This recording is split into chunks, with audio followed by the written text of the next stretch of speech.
Voilà, mesdames et messieurs, merci encore à vous tous de nous suivre, de nous faire confiance et de prendre rendez-vous dans cette émission Marius chez vous, que j'ai le plaisir, le bonheur et le privilège de vous présenter depuis Washington, D.C., la capitale des États-Unis d'Amérique. Comme vous savez, c'est toujours un plaisir. Et en termes de responsabilité que nous avons, de vous apporter des informations crédibles et surtout d'aller à la source pour trouver la vraie information, celle qui pourrait nous éclairer sur certaines zones d'ombre que nous pourrions avoir sur certains sujets.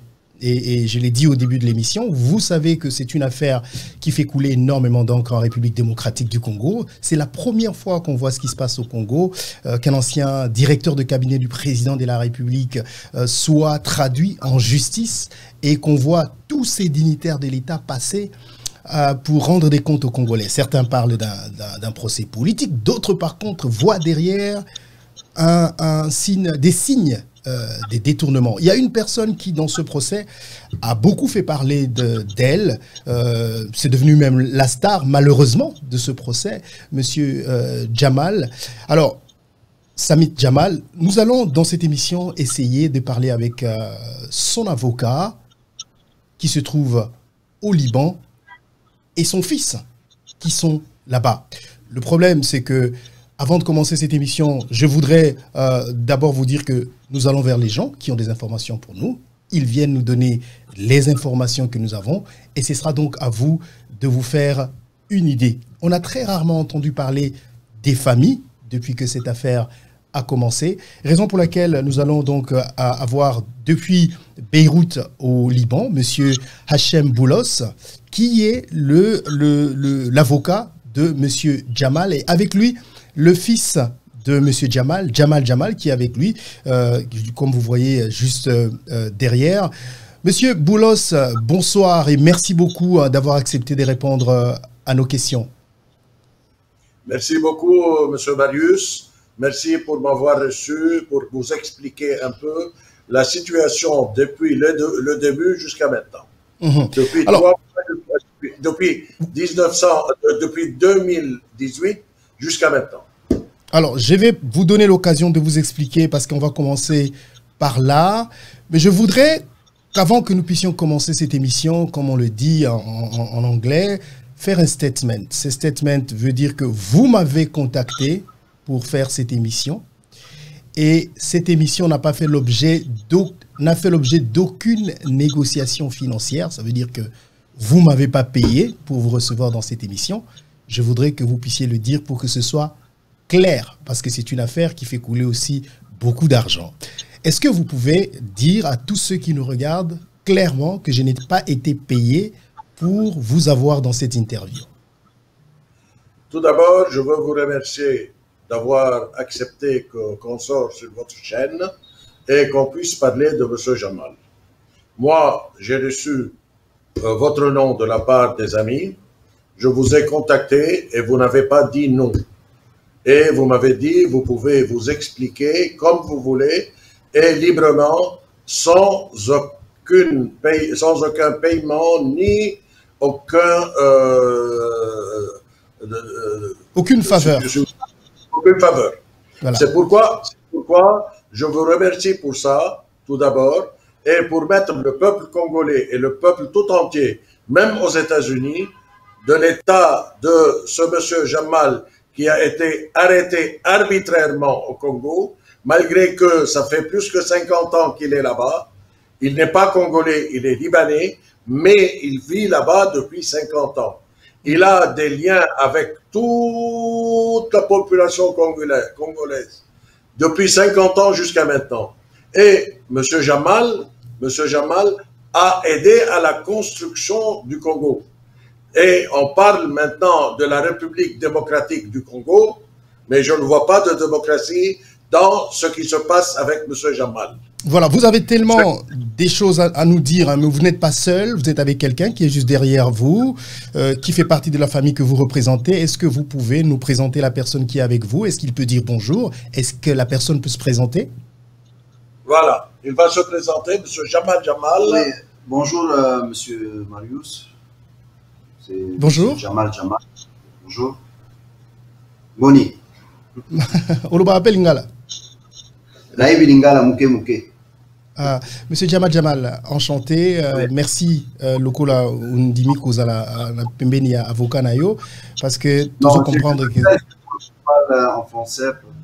Oui, merci d'avoir accepté d'être avec l'avocat de votre père, parce que votre nom aussi est en train d'être cité dans cette affaire et un autre de votre frère, et que vous avez estimé que c'est important que ce soit plutôt votre avocat qui parle, et nous comprenons tout à fait cela. Peut-être que de temps en temps, on pourra revenir vers vous, si votre avocat le permet, de vous poser des questions auxquelles il pense que vous pourriez répondre. Alors, monsieur Hachem, je vous écoute. Vous vouliez nous parler, avant que je commence à vous poser des questions, qu'est-ce que vous voulez nous dire? D'accord. Je veux relater un peu des faits. Et à partir de là, vous pouvez poser vos questions et tout ce que vous voulez. En 2018, il y a le président de la République qui a demandé à M. Jamal de bien vouloir construire 1500 maisons pour les pauvres du Congo. Alors, il y a eu un contrat de gré à gré entre la République démocratique du Congo et M. Jamal pour construire 1500 maisons pour les pauvres dans 5 continents du Congo. Et M. Jamal a fait un contrat au nom de la République démocratique du Congo avec l'usine qui se trouve en Turquie pour fabriquer 1500 maisons préfabriquées pour les mettre au Congo. Ça a commencé depuis 2018. Il y a eu la construction de 350 maisons et il y a eu le nouveau président. Le nouveau président a visité les 350 maisons et ça lui a beaucoup plu. Et je crois que je peux vous envoyer les vidéos lorsqu'il a été visiter les maisons. Et là, il a dit, moi, je veux faire une demande auprès de M. Jamal pour faire 3000 maisons, 2000 pour l'armée et 1000 pour la police. Et il ne s'est pas contenté tout simplement de ça.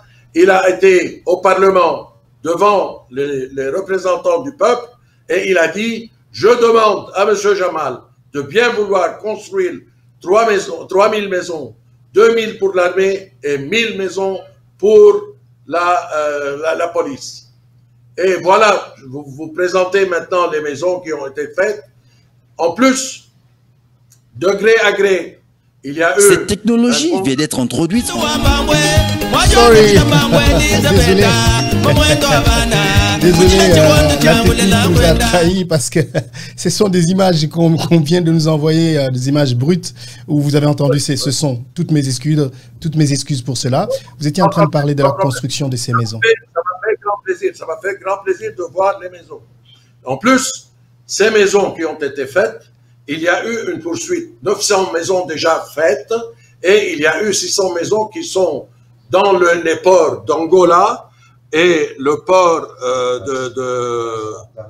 d'Al-Salam, et il y a à San-Givo et à Matadi. Alors, ce qui fait, il y a 600 maisons qui sont là-bas, qui attendent à ce que le gouvernement congolais paye les petits frais pour transporter ces maisons jusqu'au Congo, pour que M. Jamal puisse continuer à construire les 1500 maisons. Et en plus de tout ça, les employés engagés par M. Jamal pour construire ces maisons, eux-mêmes, ils ont fait une manifestation pour dire au procureur général et au ministre de bien vouloir payer l'argent, amener les maisons pour qu'on puisse dormir, pour qu'on puisse travailler, pour qu'on puisse manger. Là, M. Jamal, il a dit, voilà, je paye, mais je paye ce que je peux. Et il a commandé en plus les 3000 maisons de l'autre commande qui a été faite de gré à gré de 3000 maisons, 2000 pour l'armée et 1000 pour la police. M. Jamal a demandé ça à l'usine en Turquie et l'usine en Turquie a commencé à lui écrire, nous sommes déjà prêts à vous livrer à peu près 1500 nouvelles maisons. veuillez nous payer. Il n'avait pas touché du deuxième contrat que 2 millions d'euros, qui constitue 2% de l'argent qu'il doit, que le gouvernement congolais lui doit, ou doit à l'usine en Turquie. Parce que le contrat a été fait au nom du gouvernement congolais avec l'usine en Turquie. Alors, l'usine en Turquie lui écrit une lettre en lui disant, voilà, vous allez nous payer maintenant parce que les maisons sont déjà prêtes, il faut payer l'argent pour qu'on puisse vous livrer les maisons. Lui, il a écrit au gouvernement congolais et au président de la République, au président de la Chambre, au Premier ministre, aux ministres concernés, voilà, le ministre de Finances, au procureur, voilà, les maisons sont déjà prêtes, il faut payer pour qu'on puisse les amener et remettre les maisons sur place. Là, en février, arbitrairement, on voit que M. Jamal a été arrêté. Arrêté pour détournement d'argent. Bon, M. Jamal, détournement d'argent, mais il n'avait pas touché de l'argent pour faire un détournement de l'argent. Il a touché un acompte de 2%. Et ce 2% ne constitue pas ce qu'il a payé à l'usine en Turquie. Et jusqu'à maintenant, le gouvernement n'a pas de preuves que M. Jamal a fait des détournements d'argent. Parce qu'il n'a pas reçu cet argent lui-même. L'argent est toujours avec l'État congolais. L'État congolais lui doit dans les 55 millions de dollars. Lui, il n'a pas touché l'argent. L'argent se trouve avec le gouvernement congolais, avec le ministère de Finances congolais. Mais de quel droit on arrête une personne arbitrairement en disant qu'il n'a rien fait, et voilà que lui, il a construit, il a payé de sa propre poche pour construire des maisons, mais il ne peut pas payer 3000 maisons tout seul. Et la différence entre la première commande et la deuxième commande de prix, c'est que la première commande, c'était des duplex. La deuxième commande, c'était des maisons pour l'armée et pour des containers préfabriqués. Alors, maintenant, je vois que, arbitrairement, M. Jamal a été maltraité, de un. De deux, ils ont commencé il est malade, ils n'ont pas été hospitalisés qu'il y a 2 semaines, ils l'ont pris pour 1 semaine à l'hôpital après l'avoir battu dans la prison, en le piétinant et en le fait. De quel droit, où est le droit de l'homme? Est-ce qu'il n'y a pas de personnes humaines qui voient ce qui se passe? Moi, je peux vous envoyer des films. Comment il a été, parce que il le frappait, et on le voyait, on le filmait. On peut vous montrer les films. Mais comment si il a été si vous avez des films, nous serons heureux de les recevoir. Je veux vous nous serons ravis de les recevoir. Son fils va vous les envoyer. Ne vous en faites pas. On va vous envoyer tous les films. Voilà. Maintenant, ils ont commencé à dire, on veut les enfants. On veut Hussein et Jamal. Bon, Hussein et Jamal ne sont pas dans les compagnies de leur papa. Ils ne sont pas actionnaires dans la compagnie, dans la société. Dans les sociétés de Jamal. Hussein et Jamal, ils ont leur propre société. Le premier, M. Jamal, il travaille dans les voitures et il construit des maisons. Hussein, il travaille dans la construction des maisons et il a une société et il a fait son argent. Quels sont les noms de leurs sociétés? Société Nancy. Nancy. Oui. Nancy s'occupe de quoi? De la construction des magasins et des petites maisons.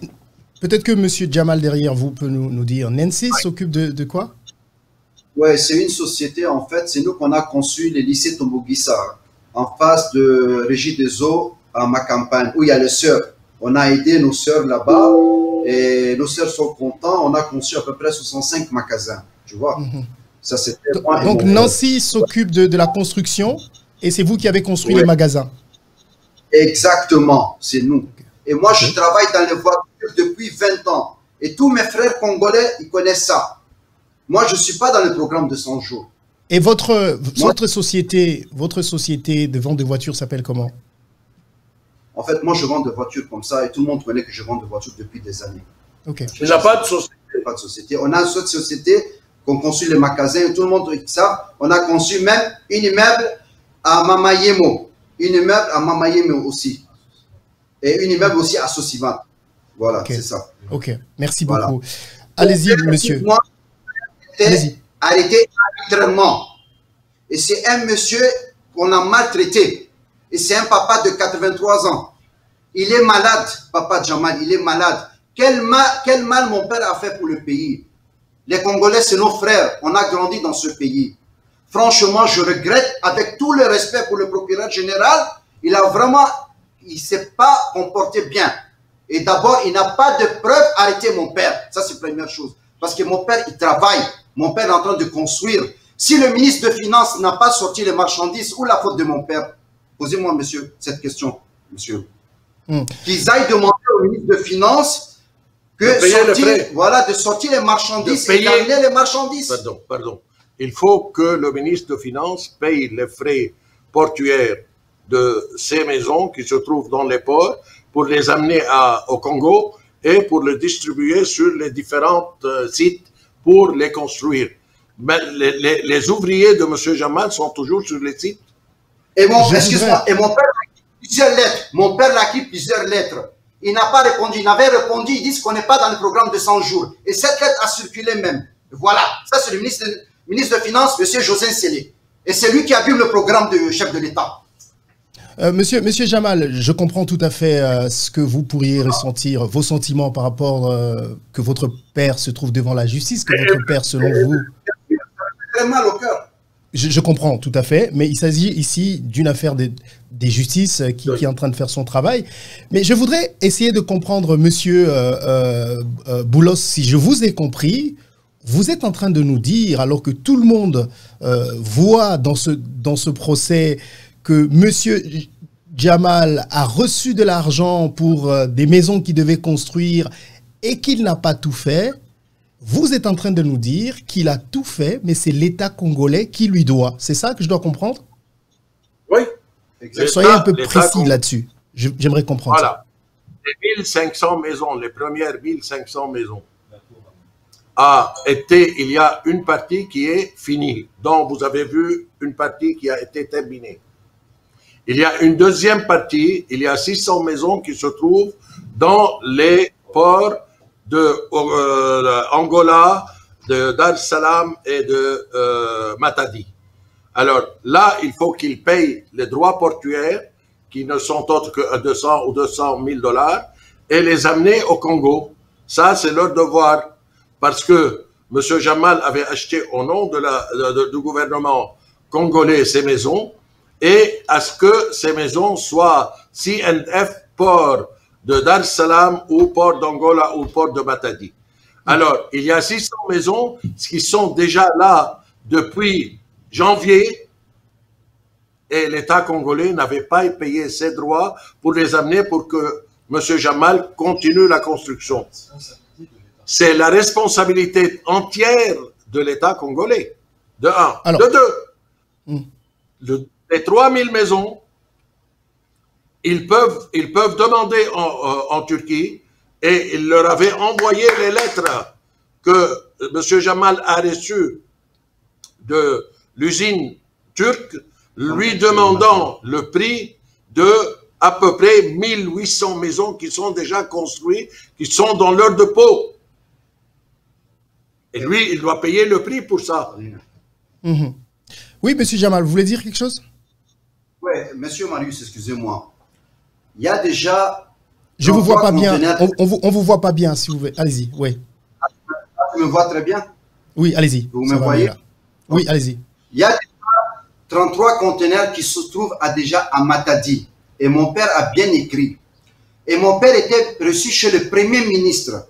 Il a expliqué tout.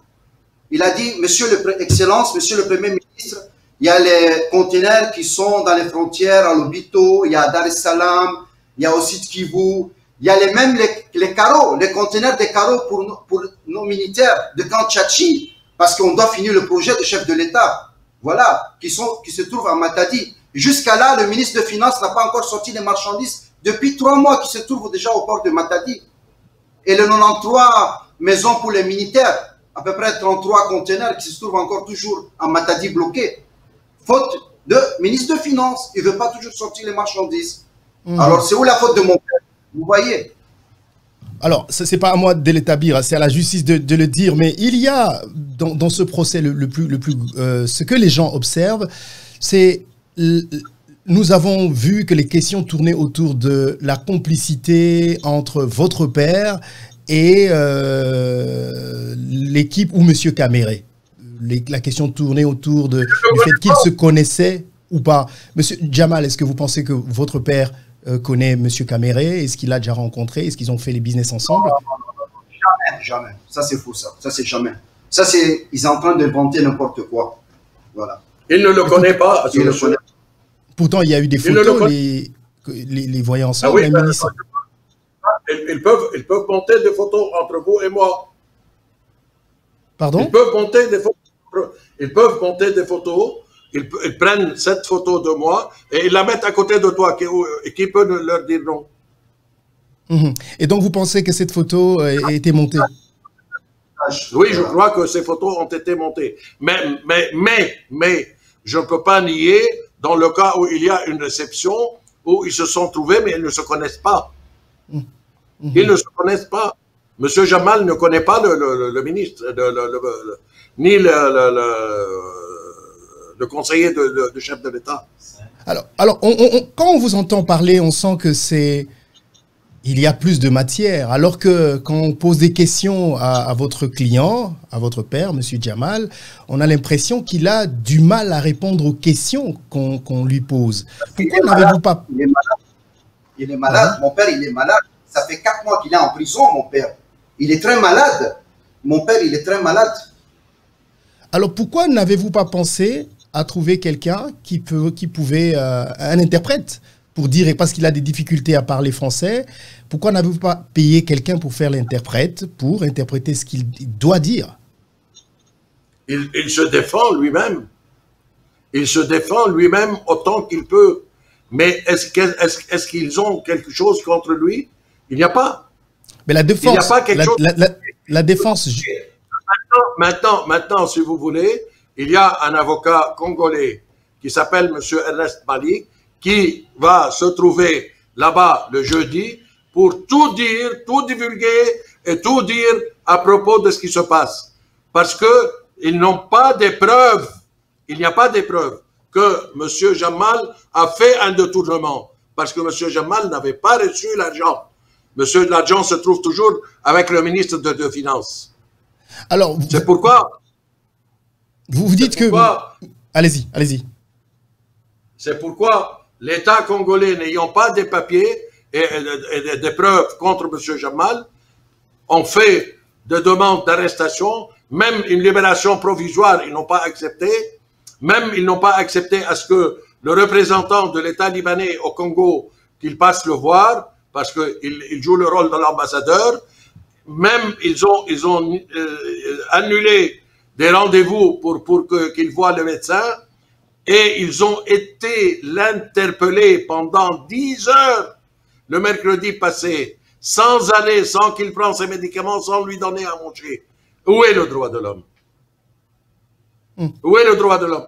Parce qu'ils veulent qu'il se batte, et voilà, une fois qu'il est... Je peux vous dire tout ce que vous voulez. Ils veulent prendre quelque chose de lui, et lui, il est honnête, il est très honnête, pour ne pas dire quoi que ce soit de qui que ce soit.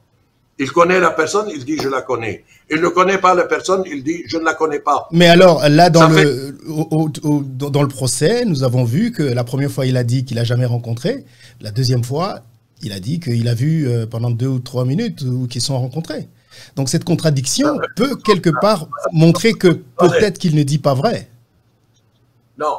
Moi, je peux dire, moi, je vous connais à partir de là, à partir de cette émission, parce que on se voit l'un et l'autre, mais est-ce que je peux dire que je vous connais très bien?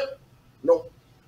Je vous connais en tant que prometteur d'émission, Et vous m'avez pris en tant qu'avocat de M. Jamal. Mais on ne s'est pas vu, on n'a pas mangé ensemble, on n'a pas fait des accords ensemble, on n'a pas fait des affaires ensemble. Et on s'est vu, si on se voit dans un dîner ou bien dans une réception pour 2-3 minutes, on devient des amis, non? Mais la question, ce n'est pas d'être ami. Je vais vous donner un exemple. Le fait que, par exemple, je vous ai aidé à vous connecter et que demain, j'ai des informations de votre adresse email et qu'il se fait que j'ai accès à votre email et puis demain, quelque chose arrive à vous, vous dites que c'est sûrement ce monsieur journaliste à qui j'ai donné mon email qui a... voilà, ça peut s'expliquer. Donc, c'est ce que les gens pensent aussi dans les relations entre monsieur Caméré, enfin, les juges ou l'accusateur pensent que monsieur Jamal aurait bénéficié de ces relations ou des contacts avec M. Caméré pour gagner ce marché. Ce que M. Jamal apparemment ne partage pas. Non, hein? C'est faux. Ça, c'est faux. Tout ça, c'est faux. Est-ce que quelqu'un a demandé au président de la République d'annoncer sur les sites qu'il a visités que les sites lui ont plu et il va commander 3000 maisons, 2000 pour l'armée et 1000 pour la police? Non, c'est lui qui l'a dit. M. Jamal ne connaît pas le président. D'autre part, est-ce que c'est M. Jamal qui a demandé au président d'aller dans la chambre de députés et de dire « Moi, je veux commander 2000 maisons pour l'armée et 1000 maisons pour la police et qui vont être construites pendant 1 an ». Est-ce que c'est M. Jamal qui lui a demandé ou c'est le président de la République qui l'a fait tout seul? C'est le président. Moi, je ne peux pas lui taper sur la main au président de la République, même s'il n'est pas convaincu. Si je veux l'obliger à le dire, il ne le dira pas. C'est vrai ou pas? Alors, monsieur Jamal, il y a un courrier qui circule sur les réseaux sociaux. Je ne sais pas si vous l'avez vu, où on parle de cette commission rogatoire, où on demande à la justice, où la justice congolaise demande à la justice libanaise de vous poser quelques questions. Comment avez-vous reçu ce courrier, si c'est l'avocat qui peut répondre à cette question? Est-ce que vos clients vont y répondre? Si le palais de justice au Liban le demande, on va répondre. Il n'y a pas de problème. Ça circule dans les réseaux sociaux et c'est pas encore vrai.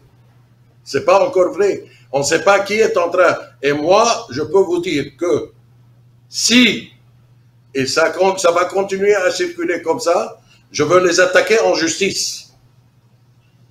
Je veux les attaquer, n'importe qui est en train de faire circuler ces choses, ces messages dans les réseaux sociaux, je veux l'attaquer en justice.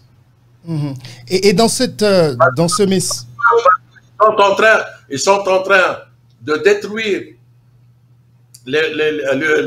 l'avenir de mes clients et de dire aux gens ne travaillez pas avec eux parce qu'ils sont malhonnêtes.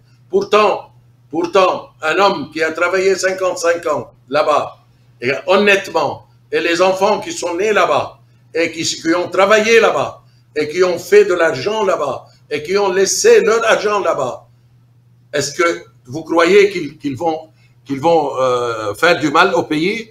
S'ils veulent faire du mal au pays, ils auraient dû transférer cet argent, ne la laisser pas là-bas. Maintenant, c'est l'État congolais qui a saisi l'argent sous sa main.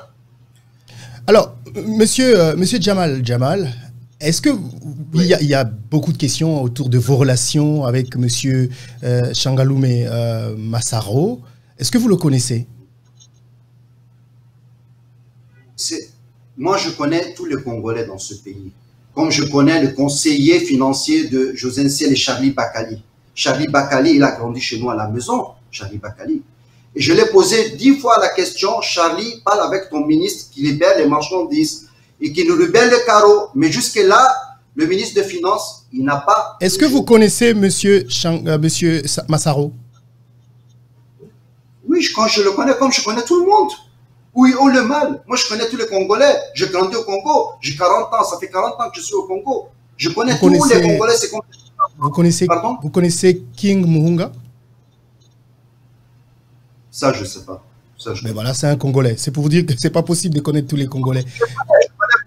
Si tu me demandes un ami que je le connais, je te réponds que je connais. Voilà. Et la justice voudrait savoir.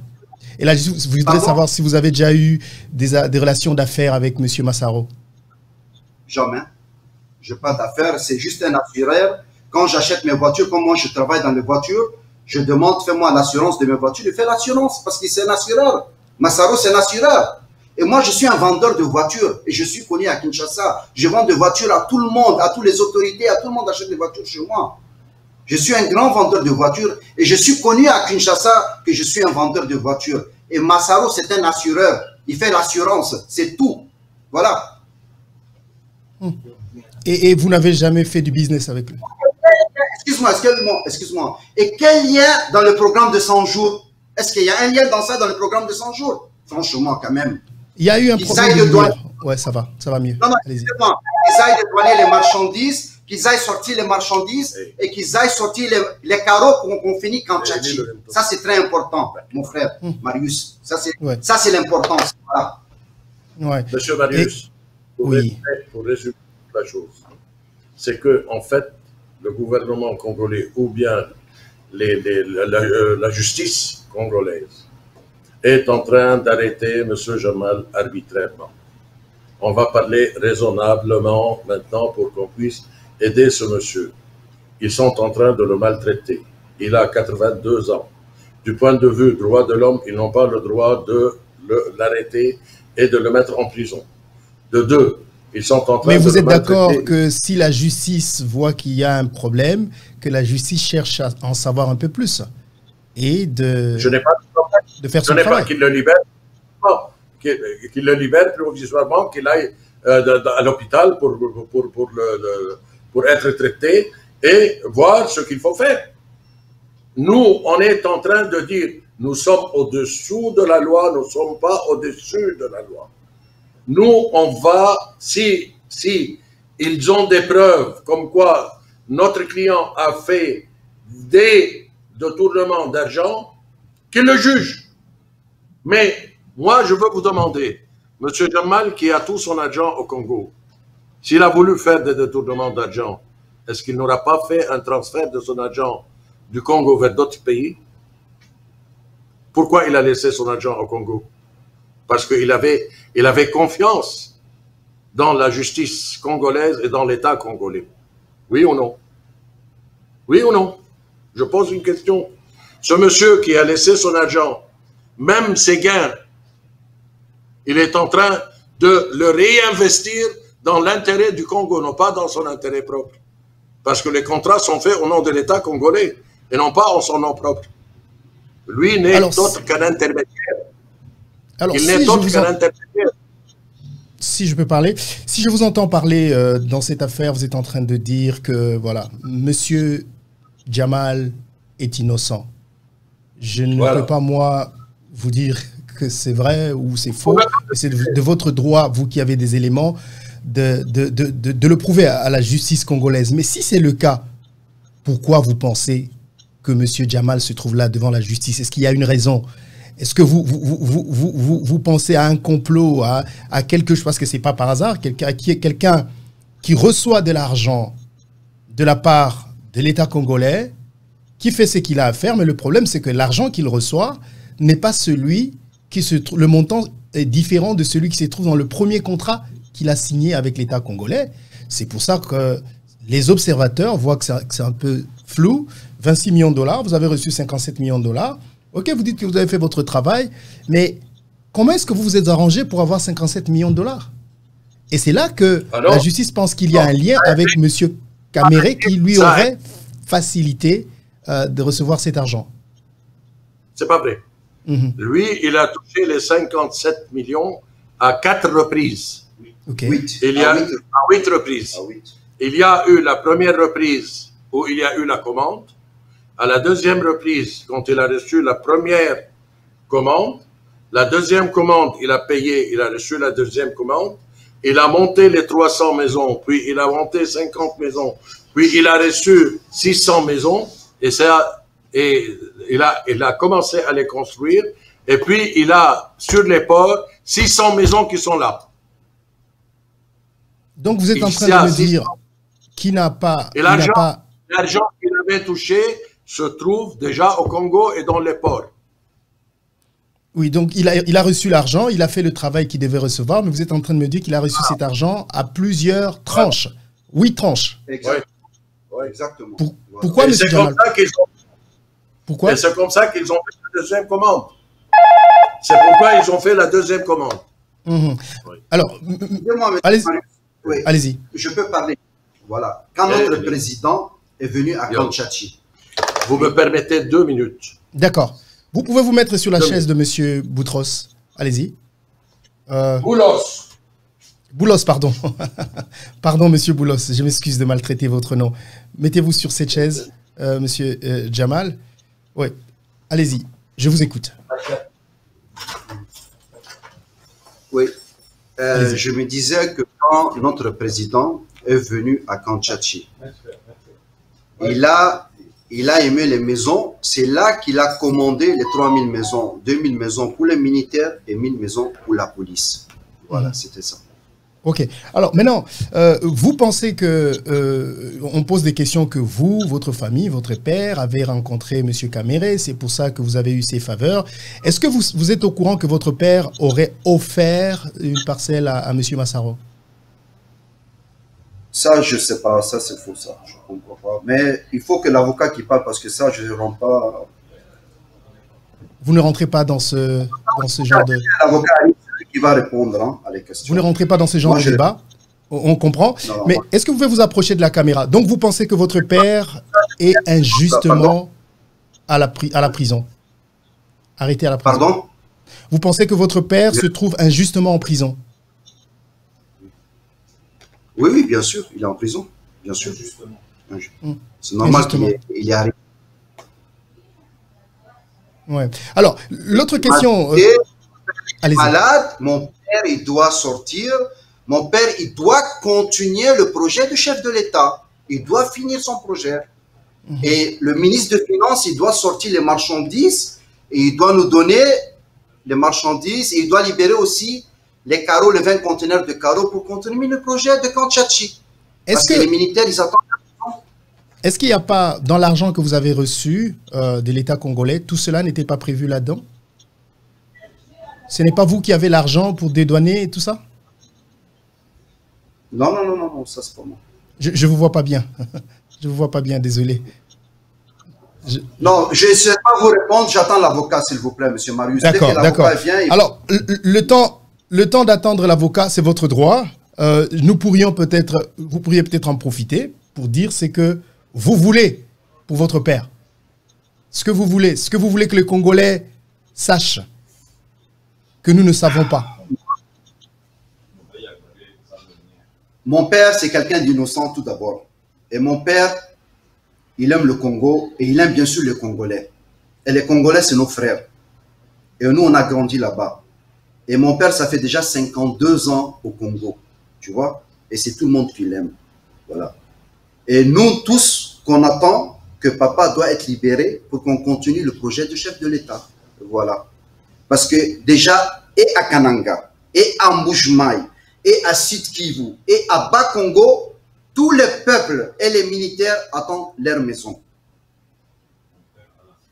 Et mon père a la foi pour finir ce projet. Mais comment il va finir ce projet? Il est en prison. Mais c'est parce qu'on a vu qu'il y avait des choses qui n'étaient pas claires. Hein. On pense que l'argent était... Ça, c'est fabriqué. Tout ça, c'est du cinéma. Excuse-moi. Tout ça, c'est fabriqué. Mais vous vivez à Kinshasa. Beaucoup pensent que vous avez fui, justement, au Liban. Vous avez fui la justice congolaise. Est-ce que c'est vrai? Non, non, non, non, non. Je suis allé en Turquie pour finir le projet des militaires. Je ne vous vois pas bien, s'il vous plaît. Là. Parce que si vous... Oui, c'est beaucoup mieux. Allez-y. Voilà. Vous n'avez pas fui Kinshasa. Non, non, non, non. Le Congo, c'est mon pays. Pourquoi je veux fuir? Je suis juste allé en Turquie. Parce que je dois voir l'usine. Parce que l'usine réclame leur argent. Comme il t'a dit, Maître Boulos. On doit payer cet argent à l'usine. Le restant. Il y a déjà plus que 1500 maisons qui sont déjà prêtes. Et le ministère de Finances doit libérer l'argent. Il doit payer. Mon père était allé voir le Premier ministre. Il a raconté le Premier ministre. Il a tout expliqué au Premier ministre.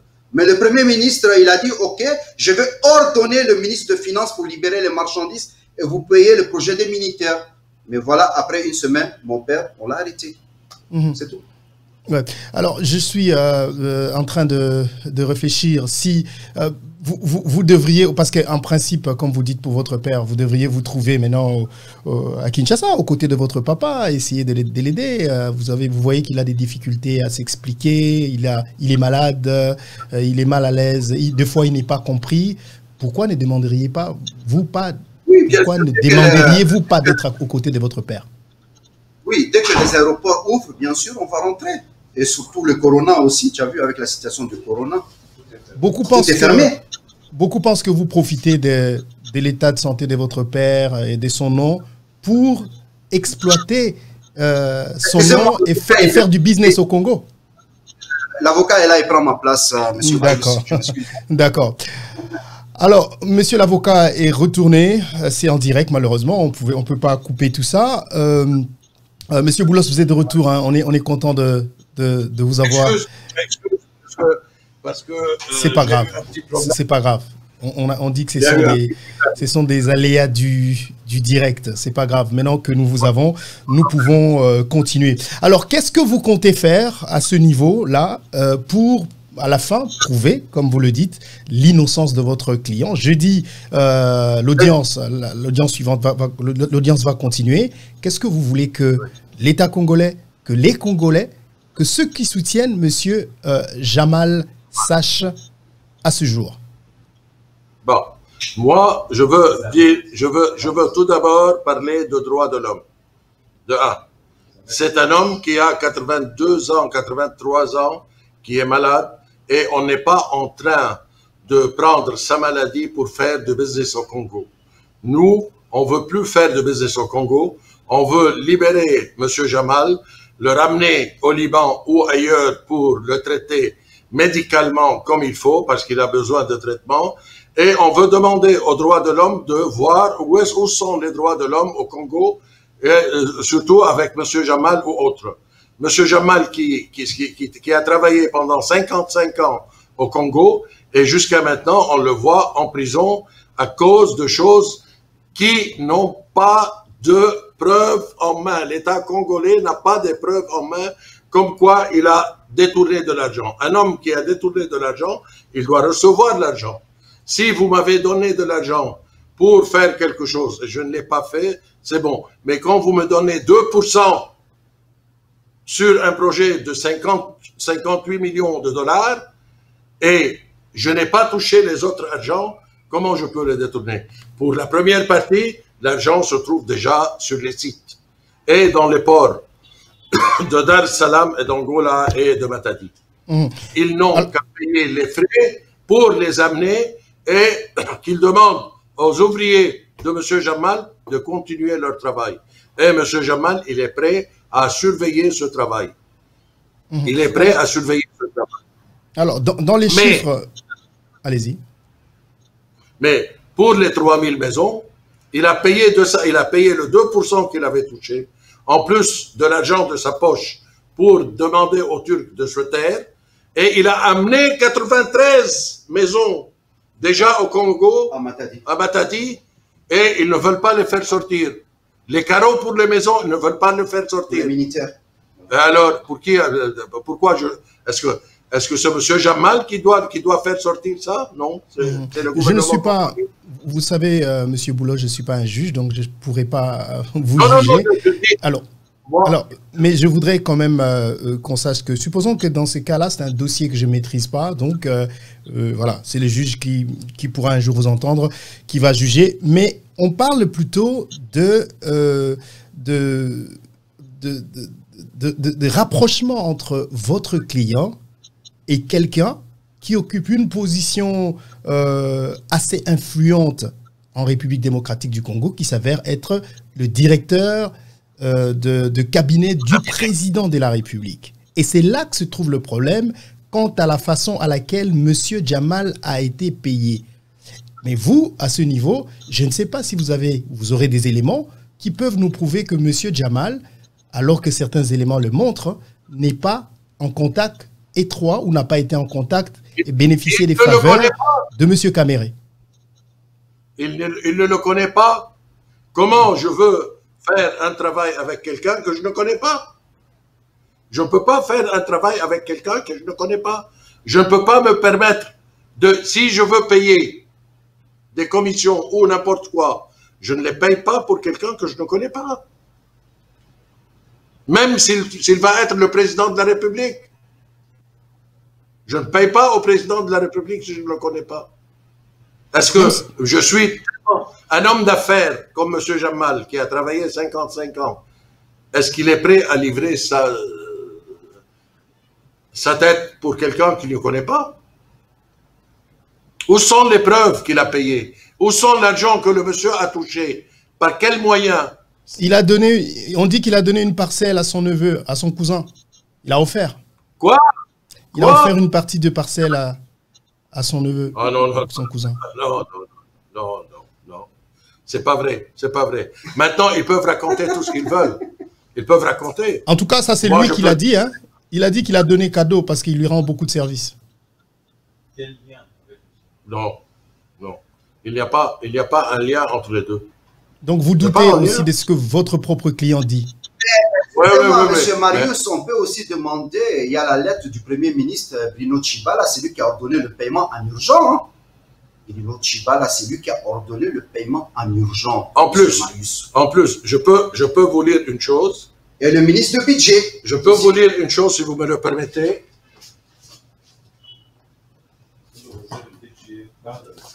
Et en plus, Monsieur Marius, je vais poser une question, s'il vous plaît. Tu m'écoutes? Je vous écoute. Monsieur Marius, voilà. Je peux savoir comment un ministre de budget, Monsieur Pierre Kangoudia, avec tout le respect que je le dois, il peut mentir devant tout le monde qui connaisse mon père. Il n'a jamais connu mon père. Et tu as vu comment il a parlé? Franchement, un honorable député, il peut se comporter à cette façon? Je veux poser cette question, Monsieur Marius. Bon, je peux vous lire. Oui ou non? Tout le monde a vu ça, comment il s'est comporté devant la justice. Pourquoi cette haine? Pourquoi cette haine? Je veux savoir pourquoi cette haine. Apparemment, ce que vous dites ne vient pas de vous. Il y a quelqu'un qui vous dicte ce que vous devez dire. Donc, difficile de vous croire. Il y a quelqu'un qui est en train de vous dicter.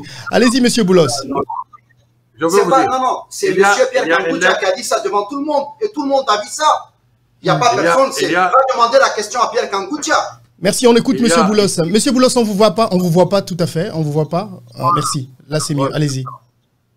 Il y a une lettre qui est déjà adressée par le Premier ministre, transmise pour information à son Excellence, Monsieur le Président de la République, chef de l'État, Palais de la Nation, son Excellence, Monsieur le Premier ministre, chef de gouvernement, Hôtel du gouvernement, tous à Kinshasa, à Monsieur le Procureur général près de la Cour d'appel, le Procureur général près de la Cour d'appel de Kinshasa, Matete, à Kinshasa. Concerne le désengagement de la prison centrale de Makala. Je vous adresse la présente pour vous ordonner de manière pressante à prendre toutes les dispositions qui s'imposent en vue de procéder sans tarder à la suite du désengagement de la prison centrale du Magala, au regard de la situation combien préoccupante du moment. En effet, la promiscuité à l'instant de supplément de prison centrale de Magala, qui compte près de 9000 détenus, est de nature à favoriser la propagation de cette terrible et redoutable pandémie. Il est dès lors impérieux de prendre toutes les dispositions utiles et salutaires en vue du désengagement de la prison centrale de Magala. Les mesures à éditer pour vous devant leur stricte application. Je veux prendre un peu de temps. Une attention particulière devra être accordée aux termes spécialement aux femmes enceintes, aux femmes avec des enfants, aux mineurs d'âge et aux personnes âgées de plus de 70 ans dont la santé est déjà fragilisée par l'âge. Il va sans dire que les mesures de désengagement ne devront pas concerner les condamnés à des infractions aux crimes graves tels que les crimes de sang, les viols et toute autre infraction. S'agissant des opérateurs économiques, je vous rappelle, sans injection, vous donnez au terme de ma lettre numéro tel et tel, constatant un procédé de conquête à l'évaluation du niveau d'exécution de divers travaux publics, leur conflit et pour lesquels l'argent est décaissé par erreur publique et par monnaie. À ce sujet, j'apprécie toutes les actions que vous ont permis de découvrir le bénéfice de trésor public et à titre de garantie, la somme de 35 millions US de M. Thierry Takmar, directeur général de la Rowe Bank, et de 2,5 millions à David Blattner, directeur général de sa société Satvica. Notre justice s'en trouve honorée et nous devons aller en l'avant. C'est dans le cadre que j'estime que la liberté provisoire, moyennant également paiement d'une garantie au bénéfice du trésor public, peut être adressée à M. Jamal Sami, gérant des sociétés Samibo et Usmal, dont il convient de prendre en considération son âge très avancé. Il est en effet âgé de plus de 82 ans. Et en ce moment particulier, son état de santé et son âge, dans l'attente d'être informé pour la suite de toutes les décisions de mesure, veuillez, monsieur, agréer le projet. Alors, vous voyez que cette lettre a été adressée à tout le monde pour libérer. C'est qui l'a écrite, cette lettre? Elle vient de qui? Elle vient de qui? Elle vient le premier ministre de la Justice. Le ministre de la Justice. Le ministre de la Justice, ok. Ok. Alors, donc vous, c'est une lettre qui demandait justement les désengorgements des prisons compte tenu de la pandémie de Covid-19. Et oui, une particulière pour M. Samir Jamal. Ok, ok. Et que, bon, la justice, vous savez, la justice fait son travail, donc la justice ne reçoit pas d'injonction du ministre des Finances. Il a fait une demande, je pense que... C'est ça. C'est le ministre de Justice. Ça, c'est le ministère de la Justice, le ministre de la Justice. De la justice, oui. Que ce soit le ministre de la Justice. Je ne pense pas que la justice reçoit des injonctions, mais c'était... Bon, en tout cas, c'est une lettre qui existe et c'est vrai qu'il y a eu ce genre de décisions qui devaient être prises, mais qui n'ont jamais été exécutées. Alors, nous allons peut-être finir avec vous rapidement. Nous avons entendu, les Congolais ont entendu une autre version de fait. Et jeudi, ils seront également nombreux devant l'écran pour suivre ce procès qui est, je pense, le plus suivi de l'histoire de la RDC jusque-là, parce que c'est retransmis en direct. Vous pouvez également suivre en direct dans Marius chez vous. Est-ce que vous avez un dernier mot? On pourra également, s'il y a possibilité, se revoir et reparler de ça. Bien sûr, avec plaisir. Je vous écoute pour votre mot de la fin. Si M. Jamal aussi, avec vous, pourrait avoir un dernier mot. Moi, ce que je demande, que la justice congolaise travaille en tant que justice, suivant les lois, et non pas suivant les désirs des procureurs et des personnes au pouvoir, que la justice travaille en tant que justice. Et qu'il y ait des vérités de la police, et il y a des choses qui peuvent engager notre client, on n'est pas contre. Mais tant qu'il n'y a pas de preuves, c'est qu'il n'y a rien. Monsieur Jamal? Oui, vous m'écoutez? Je vous écoute. Voilà, moi aussi je demande que, ça c'est notre pays, le Congo, notre deuxième pays bien sûr, et je demande aussi qu'on libère mon père pour qu'on continue le projet de chef de l'État. Ça, c'est très important. Parce que le militaire et la police et le peuple, ils attendent leur maison. Ça, c'est le plus important. Voilà, c'est ce que je dis. Et je remercie beaucoup de nous inviter. Et je remercie aussi notre président qui nous a donné le projet et qui a aimé ce projet. Et on doit toujours continuer le projet de chef de l'État, de notre président. On le remercie beaucoup. Moi, je peux ajouter une chose. Allez-y, on ne vous voit pas bien. Vous êtes loin? Je vous remercie pour avoir la permission de nous recevoir et de nous laisser dire tout ce que nous avons en main. Et j'espère que vous allez transmettre notre voix aux Congolais et à tout le peuple américain avec qui vous êtes en train de travailler et de leur dire, voilà, ils nous demandent de bien vouloir appliquer, si on peut, les droits de l'homme. Et appliquer les lois, appliquer les lois qui donnent le droit à tout le monde. En tout cas, moi, j'ai fait ma part des choses en tant que journaliste et je vous ai donné ma plateforme pour vous exprimer et nous vous avons entendu et nous allons laisser la justice faire son travail. Merci énormément à vous d'avoir accepté de répondre à ces questions. Je vous souhaite bonne chance. Monsieur Jamal, beaucoup de courage. Je pense que moi, je sentirai pareil pour mon père en prison avec tout ce qui se passe actuellement, compte tenu de son âge et de son état de santé. En tant que fils, je sentirai exactement la même chose. Beaucoup de courage à vous. Mais je sais qu'avec la justice, c'est différent de ce que nous ressentons. Beaucoup de courage et surtout bonne chance. Merci beaucoup. Moi, je m'excuse à la place de M. Jamal Jamal parce qu'il a été trop ému en parlant. Moi, j'ai été un peu excité en parlant. Je m'excuse si j'ai été un peu excité. Je m'excuse pour lui parce qu'il a été ému et il a parlé à haute voix. Oui, c'est normal.